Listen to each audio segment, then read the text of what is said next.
नमस्कार मित्रों, हमारी सीरीज चली है एपिसोड नंबर 17 की, जिसमें हम बात कर रहे हैं भृगु संहिता की। भृगु संहिता के अंतर्गत आज हम बात करने जा रहे हैं कर्क लग्न के नवम भाव में यदि बुध स्थित हो तो उसके क्या फलादेश होंगे। प्रथम भाव में 4 नंबर का मतलब होता है कर्क लग्न, और कर्क लग्न में बुध तृतीय भाव और द्वादश भाव इन दोनों भावों का स्वामी होता है। देखिए, जब कभी भी बुध नवम भाव में स्थित हो जाता है तो यह अत्यंत शुभ फल प्रदान करने वाला ग्रह बन जाता है। क्यों बन जाता है? क्योंकि बुध एक शुभ ग्रह माना जाता है। हमने बात करी थी, जब हमने ग्रहों के सिद्धांतों पर आपसे चर्चा करी थी कि बुध, शुक्र, चंद्रमा और गुरु ये चारों ही ग्रह शुभ ग्रहों की श्रेणी में आते हैं। तो जब कभी भी एक शुभ ग्रह शुभ भाव में बैठ जाता है तो बेहतर फल प्रदान करने वाला बन जाता है। लेकिन यहाँ पर 2 नेगेटिविटी हैं। पहली बात तो बुध नीच की राशि में स्थित हो रहा है, अपने नीच राशि में है। यहाँ पर मीन राशि स्थित है, मीन राशि का स्वामी होता है गुरु, और गुरु की राशि में मीन राशि में बुध नीच का माना जाता है। कन्या राशि में बुध उच्च का माना जाता है। तो ऐसी स्थिति में बुध नीचत्व को प्राप्त करने के बाद जब नवम भाव में बैठेगा तो भाग्य की हानि करने वाला हो जाता है, क्योंकि नवम भाव भाग्य का भाव माना जाता है। यदि हम तृतीय भाव के सापेक्ष देखते हैं तो तृतीय भाव से ऐसा बुध सप्तम भाव पर स्थित हो रहा है। यहाँ पर भी तृतीय भाव जो होता है मृत्यु भाव होता है। जब हमने लघु पारेषण की आपसे चर्चा करी तो आपको बताया था कि अष्टम भाव एक मृत्यु स्थान होता है, और अष्टम का अष्टम मतलब तृतीय स्थान भी एक मृत्यु स्थान होता है। भावाद भावम नियम के अनुसार तृतीय स्थान भी मृत्यु स्थान होता है, और इसके साथ ही यह मृत्यु स्थान का स्वामी जब भाग्य स्थान में बैठ जाता है तो भाग्य की हानि करने वाला बन जाता है, व्यक्ति के जीवन में संघर्ष को बढ़ा देने वाला होता है। देखिए, यहाँ पर तृतीय भाव जो होता है मेहनत, परिश्रम, पुरुषार्थ और संघर्ष का कारक भाव होता है। तो मेहनत, परिश्रम, पुरुषार्थ और संघर्ष के कारक भाव का स्वामी जब नवम भाव में स्थित हो जाता है तो यहाँ पर यह भाग्य स्थान को भी दूषित करने वाला हो जाता है। और यहाँ पर देखिए, ये नीच का भी स्थित हो रहा है, तो अत्यधिक संघर्ष कराने की स्थिति ये जनरेट कर देने वाला बन रहा है। एक अन्य नेगेटिविटी यह भी है, यदि इसे द्वादश भाव के सापेक्ष देखते हैं तो द्वादश भाव का स्वामी अपने स्थान से दशम स्थान और कुंडली के नवम स्थान में स्थित हो रहा है। देखिए, जब भी कोई ग्रह अपने स्थान से दशम स्थान पर स्थित होता है तो वह तो एक पॉजिटिव स्थिति बन जाती है, लेकिन क्योंकि ये पृथकतावादी भाव का स्वामी, क्योंकि द्वादश भाव होता है पृथकतावादी भाव और यहाँ पर स्थित राशि का स्वामी होता है पृथकतावादी ग्रह, तो यहाँ पर पृथकतावादी ग्रह बुध जब नवम भाव में स्थित होता है तो यहाँ पर इसको भी यह पृथक करने का कारक बन जाता है, नवम भाव को भी पीड़ित करने का कारक बन जाता है, भाग्य से पृथक करने का कार्य व्यक्ति को करने लगता है। तो द्वादश भाव के सापेक्ष देखें तब भी यह नकारात्मक ही स्थिति जनरेट हो रही है। यदि हम इसके कारकत्व की दृष्टि से देखते हैं तो बुध होता है चतुर्थ भाव का कारक और दशम भाव का कारक। चतुर्थ भाव के सापेक्ष भी यह बुध षष्ठम स्थान मतलब छठे स्थान पर स्थित है।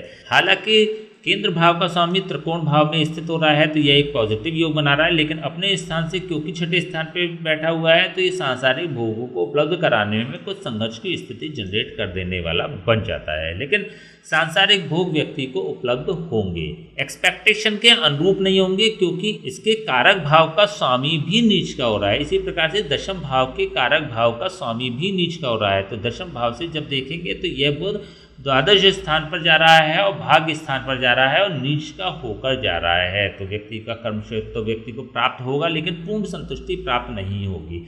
लगातार व्यक्ति को अपने जॉब में, अपने प्रोफेशन में संघर्ष करना पड़ेगा। खा कमा लेंगे लेकिन संघर्ष की स्थिति बहुत ज़्यादा हो जाएगी। तो यहाँ पर बुध अत्यंत नकारात्मक फल प्रदान करने वाला ग्रह बन रहा है। यदि बुध की दृष्टि की बात करें तो नवम भाव में बैठकर बुध की पूर्ण दृष्टि तृतीय स्थान पर पड़ रही है। देखिए, यहाँ पर नीच का बुध है, नीच के बुध की जब नीचत्व वाली दृष्टि तृतीय स्थान पर पड़ती है तो यह अशुभ फल प्रदान करने वाली बन जाती है। देखिए, यहाँ पर एक कंफ्यूजन आपको समाप्त कर लेना अत्यंत आवश्यक है कि जब कभी भी नीच के बुध की दृष्टि उच्च के राशि पर पड़ती है, क्योंकि कन्या राशि बुध की उच्च राशि होती है, तो कुछ लोगों को हमने यह कहते भी सुना है या फिर जब हम अपनी क्लासेस लेते हैं ज्योतिष की तो उसमें भी ये टॉपिक बार बार आता है कि बुध पूर्ण दृष्टि से अपनी उच्च राशि को देख रहा है। देखिए, यह मैटर नहीं करता, मैटर यह करता है कि बुध के कंटेंट्स क्या है। यहाँ पर बुध नीच का है, नीचत्व प्राप्त किया हुआ है। जब किसी व्यक्ति पर शुभत्व होगा ही नहीं तो वो आपको कैसे प्रदान करेगा? सब्जी वाले से यदि आप मिठाई मांगेंगे तो वो आपको कैसे प्रदान करेगा?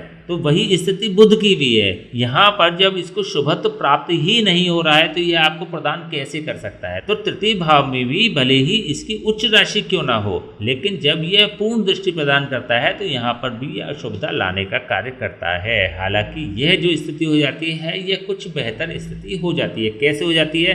तृतीय भाव जो होता है वो होता है मेहनत, परिश्रम, पुरुषार्थ का कारक भाव। मेहनत, परिश्रम और पुरुषार्थ के सापेक्ष यह बुध बेहतर रिजल्ट्स प्रदान करने वाला बन जाएगा। व्यक्ति को मेहनत कम करनी पड़ेगी, पुरुषार्थ कम करना पड़ेगा, संघर्ष कम करना पड़ेगा। लेकिन दूसरी जो इसका एस्पेक्ट है वो ये भी हो सकता है कि व्यक्ति अकर्मण्य ही हो जाए, उस पर काम ही नहीं हो, वह बेकार ही बैठा हो, वह बेरोजगार ही बैठा हो, तो ऐसी भी स्थिति हो सकती है। अथवा कोई ऐसा काम हो सकता है जिसमें कि उसको सिटिंग वर्क करके ही अच्छी उपलब्धि प्राप्त हो जाए। लेकिन यहाँ पर अकर्मण्यता की स्थिति अधिक दिखाई देती है, क्योंकि यहाँ पर भाग्य के माध्यम से भी इसको धन प्राप्त नहीं हो रहा है, भाग्य साथ नहीं दे रहा है। भाग्य की स्थिति अगर अच्छी होती ना तो यहाँ पर ये बेहतर फल प्रदान कर देता, फिर तो बैठे का व्यक्ति खा लेता। लेकिन यहाँ पर यह स्थिति जनरेट नहीं हो रही। देखिए यहाँ पर बुध से संबंधित जो कंटेंट्स हैं उनकी भी हानि हो रही है, तो वह कंटेंट्स भी व्यक्ति के व्यक्तित्व को पूर्ण रूप से प्राप्त नहीं हो पाएंगे। बुध होता है विद्या, बुद्धि, विवेक, वाणी, व्याकरण, गणित, साहित्य, आमोद प्रमोद, हास परिहास, अभिनय, लेखन का कारक ग्रह। विद्या, बुद्धि, विवेक के मामले में ऐसे लोग पिछड़े हुए होते हैं। वागड़ी और लेखन पर इनका कोई भी नियंत्रण नहीं होता है। व्याकरण, गणित और साहित्य जैसे सब्जेक्ट से बचने वाले होते हैं और चौली स्वभाव के भी ऐसे लोग नहीं पाए जाते हैं। आमोद प्रमोद न करने वाले और हास परिहास से दूर रहने वाले ऐसे लोग होते हैं। तो ऐसी स्थिति में ये बुध के कंटेंट्स की भी हानि करने वाला हो रहा है। देखिए बुध की महादशा के पूर्ण 17 वर्ष अथवा बुध की अंतर्दशा में यह बुध नकारात्मक फल प्रदान करेगा। इसके अलावा बुध की अपनी जो आयु होती है वो होती है 34 वर्ष की अवस्था। तो 34 वर्ष की अवस्था तक भी ये पूर्ण रूप से व्यक्ति को संघर्ष प्रदान करने वाला बन जाता है। इसके बाद भी संघर्ष की स्थिति कुछ कम हो सकती है। तो ऐसे में इसके उपाय कर लेना अत्यंत आवश्यक हो जाता है। क्या उपाय हो सकते हैं? देखिए अगर इस बुध के प्रभाव को आप किसी अन्य भाव में मूव करा लेंगे तो वह आपके लिए अधिक बेहतर होगा। कहाँ मूव करा सकते हैं? इसको यहाँ से 11th हाउस में यदि इसके प्रभाव को रिफ्लेक्ट करा लेते हैं आप, तो यह आपके लिए अत्यंत लाभदायक हो जाएगा, क्योंकि यहाँ पर एक नियम कार्य करेगा कि 11th हाउस में स्थित कोई भी क्रूर अथवा पापी ग्रह अपने क्रूरत अथवा पापत्व को त्याग देता है। तो बुध पॉजिटिव रिजल्ट्स भले ही प्रदान न करे आपको, लेकिन नेगेटिव रिजल्ट्स प्रदान नहीं करेगा। तो इसके लिए आप क्या कर सकते हैं? महिलाएं अपने दाहिने हाथ की कलाई में और पुरुष अपने बाएं हाथ की कलाई में हरा धागा धारण कर लें। बुधवार के दिन धारण कर लें। यदि आप ऐसा करते हैं तो इसके प्रभाव 11th हाउस में रिफ्लेक्ट हो जाएंगे और 9वें भाव के इसके नकारात्मक प्रभाव समाप्त हो जाएंगे।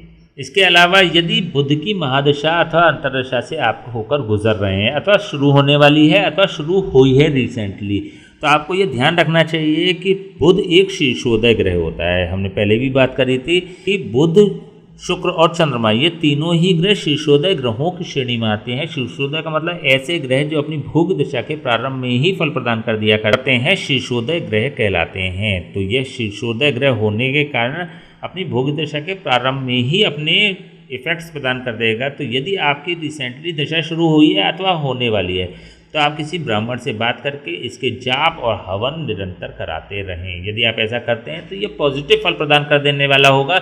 यदि इसने पॉजिटिव फल आपको उपायों के माध्यम से प्रदान कर दिया तो आप फिर पीछे मुड़कर नहीं देखेंगे, आपको बहुत उच्च सफलता मिल सकती है। क्योंकि जो ग्रह अत्यधिक नकारात्मक स्थिति में बहुत ज़्यादा इफेक्टिव होता है, यदि वह पॉजिटिव हो जाता है उपाय के माध्यम से, तो वह व्यक्ति को बुलंदियों तक पहुंचाने वाला भी बन जाता है। तो इन दोनों में से कोई सा भी एक उपाय अथवा दोनों ही उपाय आप कर सकते हैं। ठीक है, तो चलिए आज हमने बात करी कर्क लग्न के 9वें भाव में यदि बुध स्थित हो तो उसके क्या फलादेश होंगे। नेक्स्ट वीडियो हम बात करेंगे कर्क लग्न के 10वें भाव में यदि बुध स्थित हो तो उसके क्या फलादेश होंगे। तब तक के लिए हमें आज्ञा दीजिए। नमस्कार।